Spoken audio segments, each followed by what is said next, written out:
សួស្តីបងប្អូនទាំងអស់គ្នាថ្ងៃនេះខ្ញុំនឹងនាំបងប្អូនទៅស្វែងយល់ពីរឿងព្រេងនិទានមួយដែលល្បីល្បាញនិងបង្កប់ទៅដោយអត្ថកំបាំងគួរឲ្យព្រឺឆាំងខ្នងតើបងប្អូនធ្លាប់ឮទេពីរឿងខ្នាយជ្រូកព្រៃរបស់លោកតាដងវាមិនមែនត្រឹមតែជាធ្មេញជ្រូកធម្មតានោះទេតែវាជាវត្ថុស័ក្តិសិទ្ធិមួយដែលគេជឿថាមានបារមីខ្លាំងពូកែ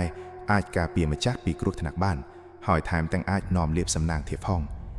រឿងរ៉ាវពិតប្រាកដនៅពីក្រោយខ្នាយមួយនេះគឺជារឿងដែលធ្វើឲ្យអ្នករាល់គ្នាភ្ញាក់ផ្អើលនិងព្រឺព្រួចរហូតដល់សព្វថ្ងៃ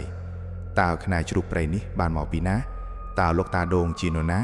ហើយតើមានរឿងអ្វីខ្លះបានកើតឡើងទាក់ទងនឹងវត្ថុអត្ថកំបាំងនេះតើវាគ្រាន់តែជាជំនឿឬជាការពិតដែលវិទ្យាសាស្ត្រមិនទាន់រកឃើញសូមតាមដានទាំងអស់គ្នាកុំព្រិចភ្នែកឲ្យសោះរឿងរ៉ាវនៃខ្នាយជ្រូកព្រៃរបស់លោកតាដងបានលាតត្រដាងឡើងនៅក្នុងភូមិដាច់ស្រយាលមួយដែលលាក់ខ្លួនយ៉ាងជ្រៅនៅក្នុងព្រៃភ្នំនៃប្រទេសកម្ពុជាកាលពីជាងកន្លះសតវត្សរ៍មុនលោកតាដងគឺជាបុរសចំណាស់ម្នាក់ដែលមានរាងកាយមាំមួននិងមានបទពិសោធន៍ជាច្រើនក្នុងការរស់នៅព្រៃជ្រៅលោកតាស្គាល់ច្បាស់នៅរាល់ច្រកល្ហកនិងគ្រប់សំឡេងសត្វថ្ងៃមួយខណៈពេលដែលលោកតាបានចេញទៅបរបាញ់នៅក្នុងព្រៃជ្រៅជាងរៀងរាល់ដងគាត់បានប្រទះឃើញសត្វជ្រូកព្រៃយក្សមួយក្បាលដែលស្លាប់បាត់បង់ជីវិតយ៉ាងអាថ៌កំបាំងនៅក្បែរដើមឈើធំមួយ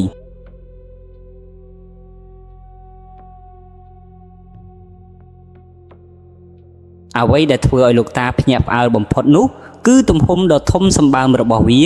ដែលមិនធ្លាប់មាននរណាម្នាក់ធ្លាប់ឃើញពីមុនមកនិងខ្នាយដែលដុះវែងជាងធម្មតាមានរាងកោងដូចផ្លែក្រូចឆ្មាដែលមើលទៅគួរឲ្យខ្លាចនិងមានថាមពលអស្ចារ្យលោកតាដងបានសម្រេចចិត្តយកខ្នាយជ្រូកព្រៃនោះទៅជាមួយដោយមិនដឹងថាវានឹងផ្លាស់ប្ដូរជីវិតរបស់គាត់និងភូមិទាំងមូលជារៀងរហូតនោះទេ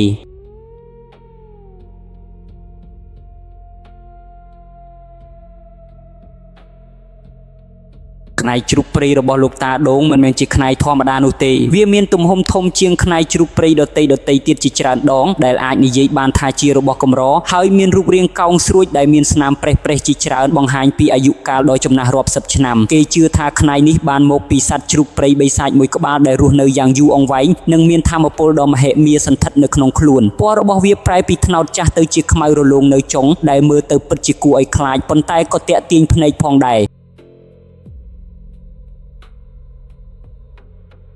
តាមការអះអាងរបស់លោកតាដងផ្ទាល់ខ្នាយនេះមានទម្ងន់ធ្ងន់ខុសពីធម្មតាហើយនៅពេលកាន់វាដូចជាមានកម្លាំងអ្វីមួយកំពុងរត់ក្នុងខ្លួនយើងធ្វើឲ្យរោមខ្ញាក់ខ្ចាក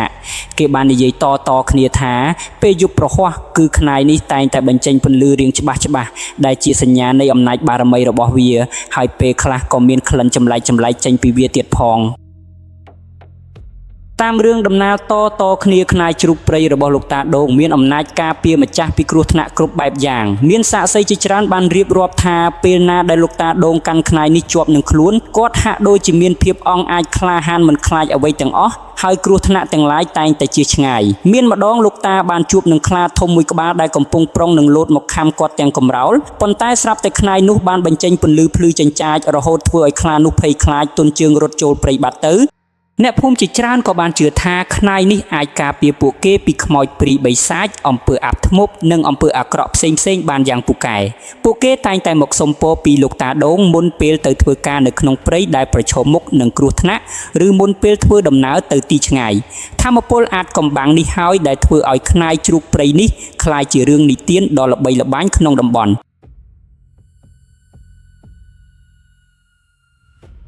ក្រៅពីអំណាចការពារខ្នាយជ្រូកព្រៃនេះក៏ត្រូវបានគេជឿថាអាចនាំមកនូវលាភសំណាងនិងជោគជ័យក្នុងការបរបាញ់ផងដែរមុនពេលលោកតាដងរកឃើញខ្នាយនេះលោកតាគ្រាន់តែជាអ្នកបរបាញ់ធម្មតាម្នាក់ប៉ុណ្ណោះជួនអត់ប៉ុន្តែក្រោយពីគាត់បានកាន់កាប់ខ្នាយនេះមកគាត់តែងតែត្រឡប់មកពីព្រៃវិញដោយមានសត្វព្រៃជាច្រើនក្បាលរហូតធ្វើឲ្យអ្នកភូមិភ្ញាក់ផ្អើលយ៉ាងខ្លាំងអ្នកខ្លះទៀតក៏បានអះអាងថាពេលដែលពួកគេប៉ះពាល់ខ្នាយនោះពួកគេក៏មានអារម្មណ៍ថាមានថាមពលចម្លែករត់ពេញខ្លួនដែលធ្វើឲ្យពួកគេមានកម្លាំងខ្លាំងក្លាជាងមុននិងមានជំនឿចិត្តពេញខ្លួនមានរឿងដំណាលថាអ្នកភូមិម្នាក់បានខ្ចីខ្នាយនោះទៅបរបាញ់ហើយអាចបាញ់ទម្លុះគោព្រៃធំមួយក្បាលដោយគ្រាប់កាំភ្លើងតែមួយគ្រាប់ប៉ុណ្ណោះដែលនេះគឺជារឿងមិនធ្លាប់មានពីមុនមកហើយគេជឿថាជាបារមីខ្នាយជ្រូកព្រៃជួយវាជាវត្ថុដែលផ្ដល់នូវភាពក្លាហាននិងសំណាងដ៏អស្ចារ្យ ប៉ុន្តែអំណាចដ៏មហិមារបស់ខ្នាយជ្រូកព្រៃនេះក៏មានផ្នែកងងឹតមួយផងដែរគេបាននិយាយតគ្នាថាអ្នកណាដែលព្យាយាមលួចឬដណ្ដើមខ្នាយនេះដោយចេតនាអាក្រក់នឹងត្រូវបារមីខ្នាយនោះតាមបៀតបៀនរហូតដល់ស្លាប់ដោយមិនដឹងមូលហេតុមានរឿងដំណាលថាធ្លាប់មានអ្នកភូមិម្នាក់ដែលមានចិត្តលោភលន់បានលួចខ្នាយនោះទៅបាត់ដោយគិតថាអាចយកទៅធ្វើជាមន្តអាគមតែនៅយប់នោះគេបានឮសំឡេងយំសោកយ៉ាងអាណោចអាធមលាយឡំជាមួយសំឡេងជ្រូករងាវគួរឲ្យព្រឺចេញពីផ្ទះរបស់គាត់លុះព្រឹកឡើងអ្នកភូមិបានទៅមើលហើយឃើញគាត់ស្លាប់ទាំងមាត់បើកធ្លុងដោយមានស្នាមក្រញាំធំជាច្រើននៅលើខ្លួនហាក់ដូចជាត្រូវសត្វអ្វីមួយខាំហើយផ្ទះសម្បែងក៏រាយប៉ាយចាប់តាំងពីពេលនោះមកគ្មាននរណាម្នាក់ហ៊ានប៉ះពាល់ខ្នាយនោះដោយមិនបានទទួលការអនុញ្ញាតពីលោកតាដូននោះឡើយព្រោះខ្លាចក្រែងបារមីនឹងតាមលងបន្លាចឬនៅពេលមានរឿងរ៉ាវមិនល្អកើតឡើងក្នុងភូមិដូចជាមានអ្នកឈឺធ្ងន់ពួកគេតែងតែទៅរកលោកតាដូងដើម្បីឲ្យគាត់ធ្វើពិធីបួងសួងសូមសេចក្តីសុខពីបារមីខ្នាយជ្រូកព្រៃនេះហើយក៏តែងតែទទួលបានលទ្ធផលជាទីគាប់ចិត្តសូម្បីតែក្មេងៗក៏ត្រូវបានឪពុកម្ដាយរបស់ពួកគេបង្រៀនឲ្យគោរពនិងកោតខ្លាចចំពោះខ្នាយនេះផងដែរការភ័យខ្លាចនិងការគោរពបានរួមបញ្ចូលគ្នាคล้ายទៅជាជំនឿដ៏រឹងមាំមួយដែលបានបន្តរហូតមកដល់សព្វថ្ងៃ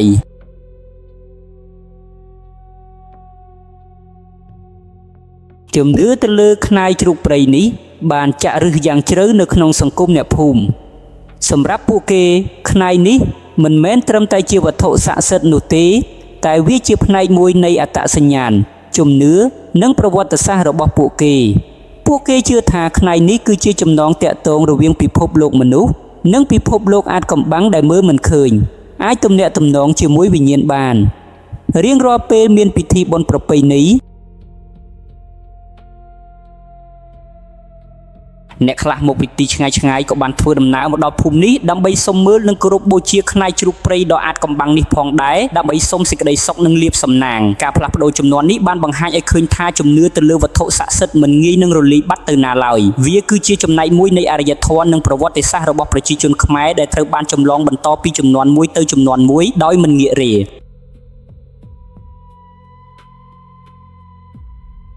បន្ទាប់ពីលោកតាដូងបានទទួលមរណភាពខ្នាយជ្រូកព្រៃនេះត្រូវបានរក្សាទុកដោយកូនចៅរបស់គាត់យ៉ាងប្រុងប្រយ័ត្នបំផុតនៅក្នុងផ្ទះដូនតាពួកគេបានសាងសង់អាសនៈតូចមួយសម្រាប់ខ្នាយនោះនៅក្នុងផ្ទះដើម្បីឲ្យអ្នកភូមិអាចមកគោរពបូជាបានថ្វីត្បិតតែលោកតាដូងលែងនៅទីនោះហើយក៏ដោយក៏កេរ្តិ៍ឈ្មោះនៃខ្នាយនេះនៅតែល្បីល្បាញដដែលហើយបារមីក៏នៅតែសន្ធិដ្ឋខ្ញុំផ្ទាល់កាលពីប្រមាណឆ្នាំមុនធ្លាប់បានធ្វើដំណើរទៅកាន់ភូមិនោះដើម្បីស្វែងយល់ពីរឿងរ៉ាវនេះផ្ទាល់ជាមួយនឹងក្រុមការងារខ្ញុំបានជួបជាមួយនឹងចៅរបស់លោកតាដូងនិងអ្នកភូមិជាច្រើនទៀតដែលសុទ្ធតែជាសាក្សីផ្ទាល់អ្វីដែលធ្វើឲ្យខ្ញុំចាប់អារម្មណ៍នោះគឺគ្រប់គ្នាសុទ្ធតែមានរឿងរ៉ាវផ្ទាល់ខ្លួនតាក់ទងនឹងខ្នាយនេះហើយពួកគេទាំងអស់សុទ្ធតែជឿជាក់ទៅលើអំណាចរបស់វាដោយគ្មានការសង្ស័យខ្ញុំនៅចាំបានថាលោកយាយម្នាក់បានរៀបរាប់ទាំងទឹកភ្នែកថាកាលពីក្មេងគាត់ធ្លាប់បានឃើញលោកតាដូងយកខ្នាយនោះទៅប៉ះនឹងខ្លួនអ្នកជំងឺដែលមានសភាពធ្ងន់ធ្ងរហើយអ្នកជំងឺនោះក៏ជាសះស្បើយភ្លាមក្នុងរយៈពេលខ្លីយ៉ាងអស្ចារ្យខ្ញុំមិនអាចបញ្ជាក់បានថារឿងនេះពិតកម្រិតណាទេប៉ុន្តែទឹកមុខនឹងការរៀបរាប់របស់គាត់គឺពោពេញដោយការជឿជាក់យ៉ាងមុតមាំដែលធ្វើឲ្យខ្ញុំព្រឺសម្បុរនេះបានបង្ហាញថាបារមីនៃខ្នាយនេះមិនត្រឹមតែជាជំនឿនោះទេតែវាជាចំណែកមួយនៃជីវិតប្រចាំថ្ងៃរបស់ពួកគេពួកគេជឿថាអំណាចនៃខ្នាយនេះមិនមែនស្ថិតនៅលើរូបរាងកាយរបស់វាទេតែស្ថិតនៅលើបារមីដែលសន្ធិដ្ឋនៅក្នុងនោះដែលជាព្រលឹងនៃជ្រូកព្រៃដ៏ចំណាស់ការជឿជាក់យ៉ាងមុតមាំនេះហើយដែលបង្កើតបានជាធម៌ពលមួយដែលយើងពិបាកនឹងពន្យល់បានពេលខ្លះជំនឿខ្លួនឯងអាចមានអំណាចលើសពីការគិតរបស់យើងទៅទៀតវាអាចជាប្រភពនៃកម្លាំងចិត្តនិងក្តីសង្ឃឹមយ៉ាងពិតប្រាកដតើអ្វីទៅជាការពិតនៅពីក្រោយអំណាចនៃខ្នាយជ្រូកព្រៃរបស់លោកតាដូងតើវាពិតជាមានបារមីដោយដែលគេនិយាយមែនទេឬមួយវាគ្រាន់តែជាលទ្ធផលនៃឥទ្ធិពលចិត្តសាស្ត្រប៉ុណ្ណោះដែលកើតចេញពីការជឿជាក់ខ្លាំងពេកអ្នកវិទ្យាសាស្ត្រប្រហែលជានឹងនិយាយថានេះគឺគ្រាន់តែជាអបិយជំនឿប៉ុណ្ណោះគ្មានអ្វីដែលវិទ្យាសាស្ត្រអាចបញ្ជាក់បាននោះទេប៉ុន្តែសម្រាប់អ្នកភូមិវិញជំនឿរបស់ពួកគេគឺខ្លាំងក្លាជាងទ្រឹស្ដីវិទ្យាសាស្ត្រទៅទៀត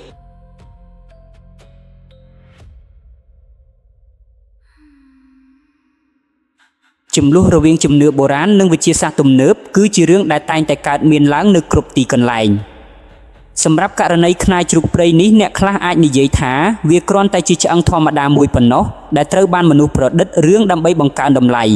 ប៉ុន្តែយើងក៏មិនអាចបដិសេធបានដែរថាមានរឿងរ៉ាវចម្លែកជាច្រើនបានកើតឡើងពិតប្រាកដជុំវិញវត្ថុនេះដែលយើងមិនអាចបកស្រាយបានដោយហេតុផលវិទ្យាសាស្ត្រតើមានរឿងអ្វីខ្លះដែលវិទ្យាសាស្ត្រមិនទាន់អាចបកស្រាយបានតើមានថាមពលអ្វីខ្លះដែលលាក់កំបាំងនៅក្នុងធម្មជាតិដែលយើងមិនទាន់រកឃើញប្រហែលជាមានចម្លើយជាច្រើនដែលនៅរងចាំយើងស្វែងយល់ហើយយើងមិនគួរបដិសេធចោលទាំងអស់នោះទេអ្វីដែលសំខាន់បំផុតគឺការគោរពចំពោះជំនឿរបស់អ្នកដទៃទោះបីជាយើងមិនយល់ស្របទាំងស្រុងក៏ដោយព្រោះថាជំនឿជាផ្នែកមួយនៃអរិយធម៌